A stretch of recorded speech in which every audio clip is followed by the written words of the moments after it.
Ipinagpaliban ng Sandigan Bayan 2nd Division ang pagbabasa ng sakdal laban kina Senator Jinggoy Estrada at dating Public Works and Highway Secretary Manuel Bunuan. Yan ang umarangkadang balita ni Mari Ocampo.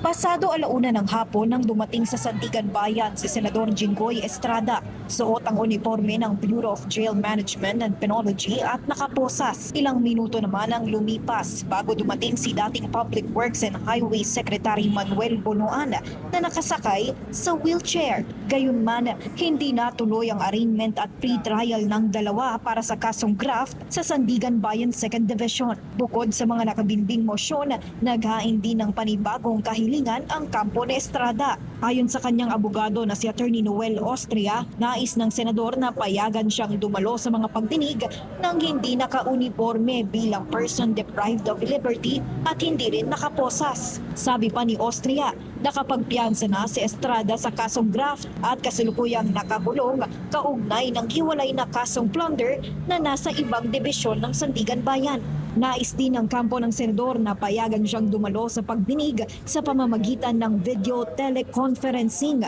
upang magampanan pa rin umano niya ang mga tungkulin sa Senado. Wala namang pagtutol dito si Sandigan Bayan Presiding Justice Geraldine Faith Econg, ngunit inatasan ng depensa na magsumite muna ng formal na mosyon.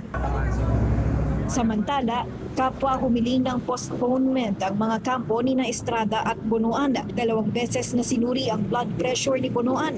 Ayon sa CIDG, mayroon itong hypertension at diabetes, kaya kailangang bantayang mabuti ang kanyang kalagayan. Dahil dito, nagkasundo ang kanyang abogado, mga doktor mula sa PNP General Hospital at ang hukuma na hindi muna siya maaaring ngayong araw. Sumang-ayon din ang kampo ni Estrada sa pag-urong ng pagdinig. Dahil dito, itinakda ng Sandigan Bayan ang arraignment at pre-trial ng dalawa sa Huwebes ng hapon, June 4.